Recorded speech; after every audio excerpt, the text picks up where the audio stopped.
Film dimulai dengan memperlihatkan dua utusan atlet dari Korea Selatan dan Korea Utara. Mereka sedang bertarung untuk memperebutkan medali emas pada cabang olahraga tenis meja. Pada Asian Games tahun 1990 di Beijing, kedua negara, baik Korea Selatan maupun Korea Utara, mengirimkan para pemain terbaiknya. Hyun Jung-hwa merupakan pemain andalan Korea Selatan yang dijuluki si tangan dingin. Sedangkan Lee Bun-hui berasal dari Korea Utara. Pada pertandingan ini, keduanya bermain sangat apik hingga terjadi rally yang panjang. Pertandingan selesai dengan pukulan smash dari Jung-hwa. Dengan kemenangan itu, Jung-hwa masuk final berhadapan dengan pemain dari Cina.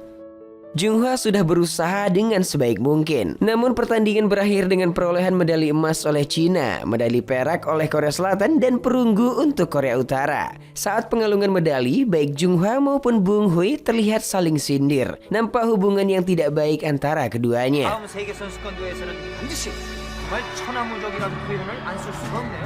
정말 부러운 모습입니다.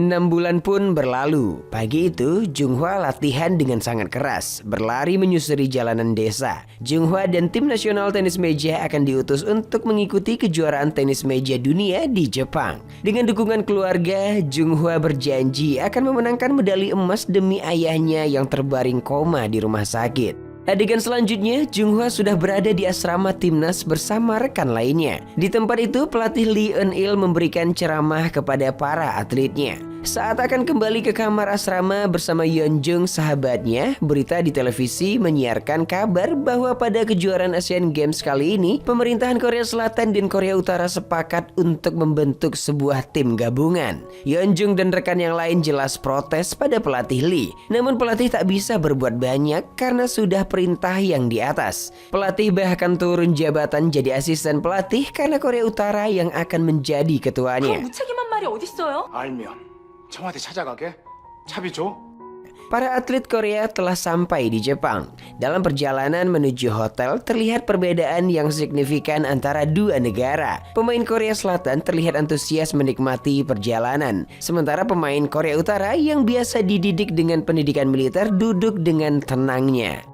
Sampailah di hotel. Walau sudah menjadi satu tim, baik utusan Korea Selatan dan Korea Utara tidak diperkenankan untuk bergabung dalam satu kamar.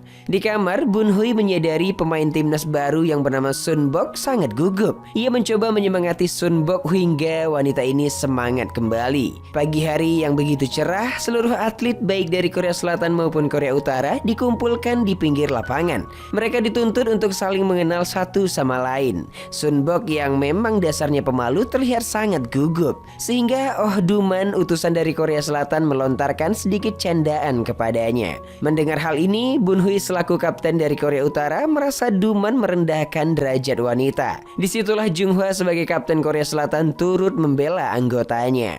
Perdebatan hampir terjadi jika saja ketua pelatih Korea Bersatu yang berasal dari Korea Utara tidak datang, yang bernama Ju Nampung. Pelatih Ju meminta kedua utusan negara untuk bersatu demi rakyat yang mendukung mereka.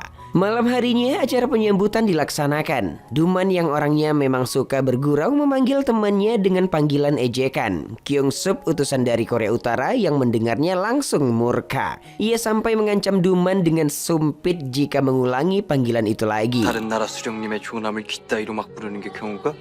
한 번만 더 우리 수령님 조남 개꾼 농짓거리하면.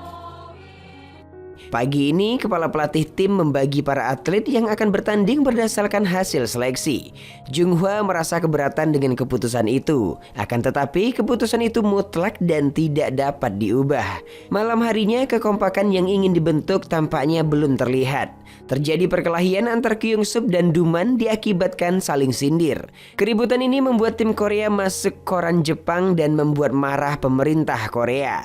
Kedua pelatih tim Korea Bersatu berusaha untuk membuat seluruh pemain menjadi kompak. Di sebuah bibir pantai tanpa mereka melakukan kegiatan. Kegiatan itu bertujuan untuk memupuk rasa kekeluargaan antar dua utusan negara tersebut.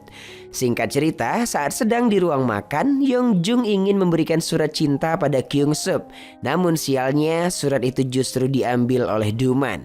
Surat itu kemudian dibaca dengan keras hingga seluruh orang di ruangan itu mendengarnya. Surat itu berisikan tentang isi hati Yeongjung kepada Kyung Sup. Bahkan ia memintanya untuk bertemu di atas atap pada malam hari. Yeongjung sangat kesal dengan tingkah temannya itu. Hingga pada akhirnya Yeongjung meminta temannya untuk membantu membuatnya dekat dengan Kyung Sup. Malam harinya Kyung Sup menerima pesan untuk datang ke atap. Saat sampai di atap, ia bertemu dengan Yeongjung yang kembali mengutarakan perasaannya. Tapi Kyung Sup menolak. Ia berkata bahwa dia telah menikah. Hal ini membuat Yeongjung sangat patah hati, guys. 평양에 섹시가 있단 말입니다. 미안합니다. 야, 연정아! 네가 더 나빠! 그러니까 내가 탁구에만 집중하자고 했잖아. Pada pagi harinya, Junghwa sedang lari pagi dan melihat Bunhui juga berolahraga sepertinya. Mereka membahas tim ganda yang akan dibentuk pada pertandingan kali ini.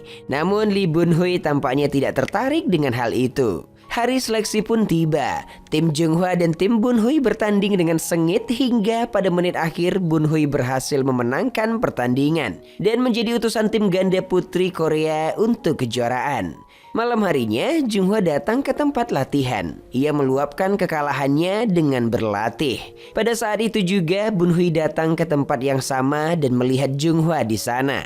Namun anehnya, Bunhui tidak menemuinya dan justru pergi meninggalkan tempat itu.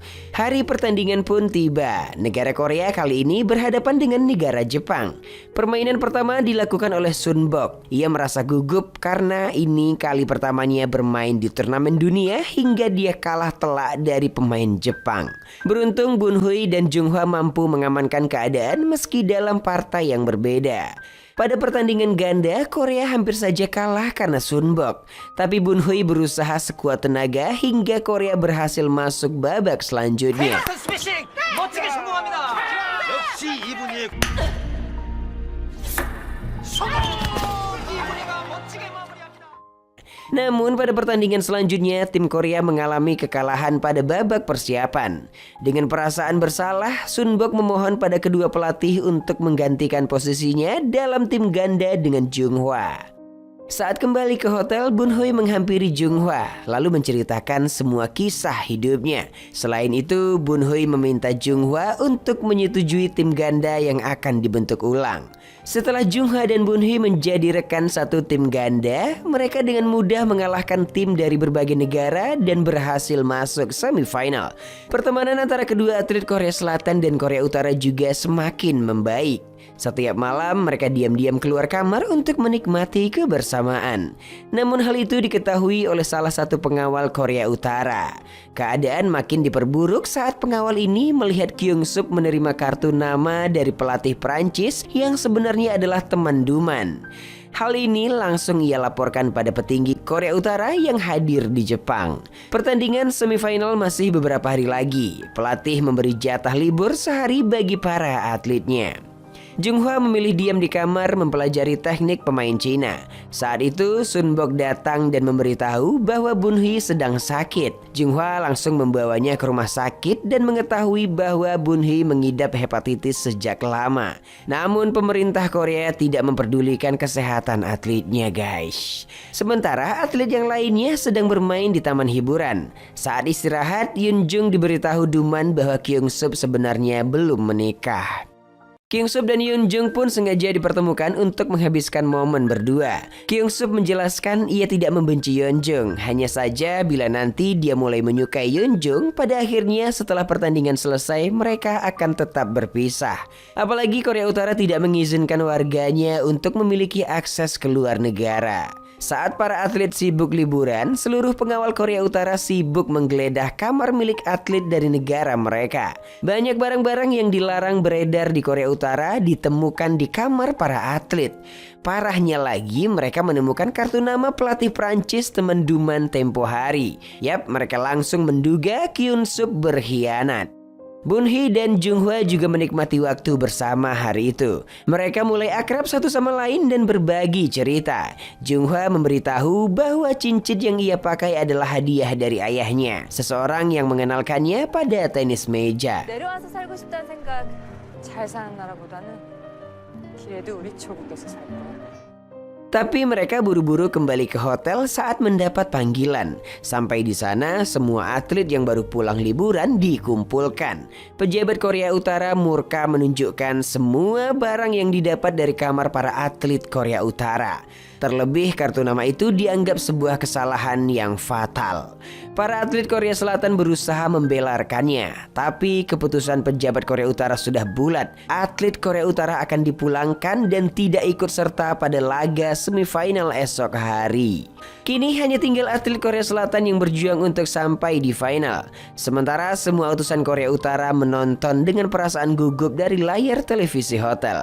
Meski dengan banyak kesulitan, akhirnya mereka mampu menyelesaikan pertandingan dengan membawa nama Korea masuk ke babak final. Semua bersorak senang, termasuk para pengawal yang menguping jalannya pertandingan saat menjaga setiap kamar para atlet. Nah, keesokan harinya, semua atlet Korea Selatan bersiap menaiki bus untuk pergi ke tempat pertandingan final. Junghwa menolak untuk naik bus, lalu berlutut di tengah hujan dan berteriak memohon agar ketua pelatih mau pergi bersama ke final dengan atlet Korea Utara. Sebab mereka adalah satu tim. Aksi Junghwa ini diikuti oleh temannya yang lain. Yap, semua atlet Korea Utara yang melihat dari jendela sangat tersentuh. Bahkan Bun Hui menangis melihat perjuangan Junghwa dan kawan-kawan. Sang pelatih segera keluar kamar lalu menghadang penjagaan para pengawal dengan meyakinkan ketua pengawal bahwa mereka tak akan mengkhianati negaranya dan memohon agar anak didiknya diizinkan ikut kali ini. Melihat kesungguhan pelatih Jo, ketua pengawal pun mengizinkan atlet Korea Utara ikut bertanding. Akhirnya kini tim Korea Bersatu kembali bersatu. 명심하시오. 꼭 이기라. 자, 빛의 속도로 탑승! 무식한 건 1등이구만.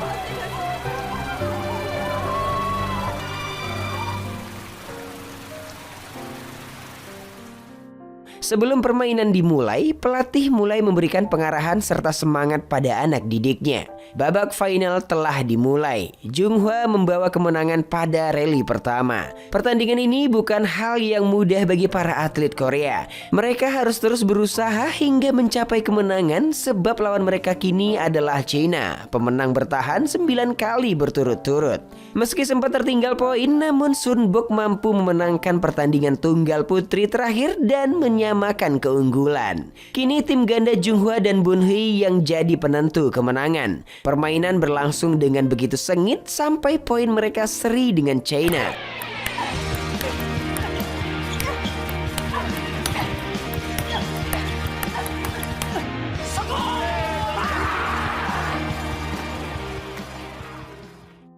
Saat pertandingan terakhir, Bun Hui tumbang guys karena penyakitnya kambuh. Junghwa ingin mengakhiri pertandingan itu, namun Bun Hui justru ingin tetap bermain dan memenangkan medali emas untuk ayah Junghwa. Mereka kembali memimpin, namun di poin-poin terakhir wasit berbuat curang dengan mengatakan servis Bun Hui foul karena bola berputar. Hal ini dilakukan sampai 2 kali hingga nilai China jadi seri dengan Korea. Pelatih sampai marah kepada wasit hingga sang pelatih dikenakan kartu merah untuk keluar area pertandingan. Tidak semudah itu bagi Bun Hui dan Junghwa menyerah. Pada poin terakhir, Junghwa percaya bahwa Bun Hui bisa dalam posisi menyerang. Dan benar saja guys, pemain China tidak bisa mengembalikan bola Bun Hui hingga Korea menang mengalahkan juara bertahan China. Kemenangan itu membawa kebahagiaan bagi seluruh warga Korea.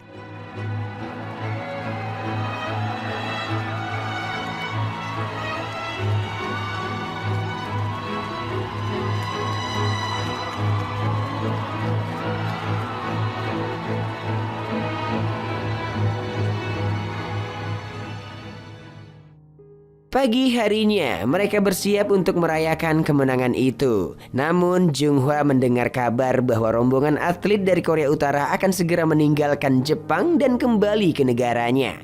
Para atlet itu kini telah menjadi sahabat baik. Berat bagi mereka untuk meninggalkan satu sama lain. Apalagi rehan baik. Apalagi setelah ini mereka tidak bisa menghubungi via telepon. Mereka berpelukan dan saling mengucapkan kata selamat tinggal. Sebelum pergi, Junghwa memberikan dengan cincin emas pemberian ayahnya kepada Boon Hee. Adegan film ini diakhiri dengan diadakannya kembali sebuah olimpiade. Pertandingan itu mempertemukan Korea Selatan dengan Korea Utara. Hal itu tentu membuat pertemuan dua sahabat yang telah berpisah lama. Dan kini pertandingan itu bukan antar musuh tetapi antar sahabat. Oke guys, sampai di sana cerita pun selesai. Sebuah film dengan judul Aswan disutradarai oleh Jung Hwa Sung Moo dan dirilis pada tahun 2012 lalu. Film ini merupakan film yang diangkat dari kisah nyata. Akibat dari gencatan senjata 60 tahun yang lalu membuat negara Korea terpecah menjadi dua, yaitu Korea Selatan dan Korea Utara. Namun pada kejuaraan WTTC tahun 1993, kedua atlet negara dipersatukan hingga mereka memperoleh kemenangan. Namun setelah prestasi membanggakan itu, mereka tidak pernah bersatu kembali sampai Asian Game dihelat tahun 2018 di Indonesia. Aswan dibintangi oleh artis kenamaan Korea Selatan, di antaranya Ha Ji Won, Bae Doona, Han Ye-ri, Lee Jong Suk, dan masih banyak lagi guys. Film Aswan juga memperoleh sebuah penghargaan pada Seni Baeksang tahun 2013 dan memenangkan 3 nominasi. Di antaranya pemenang kategori artis baru terbaik oleh Han Ye-ri, sutradara baru terbaik oleh Jung Hwa Sung Moon, dan aktor terpopuler oleh Lee Jong Suk. Film ini memiliki efek positif bagi penontonnya. Sikap kekeluargaan, kekompakan, serta semangat berjuang dari film ini patut dijadikan motivasi. Dan terakhir masuk pada penilaian. Biro Perfilman UBR Media memberikan rating film Aswan 7,3. Kamsahamnida, bye-bye.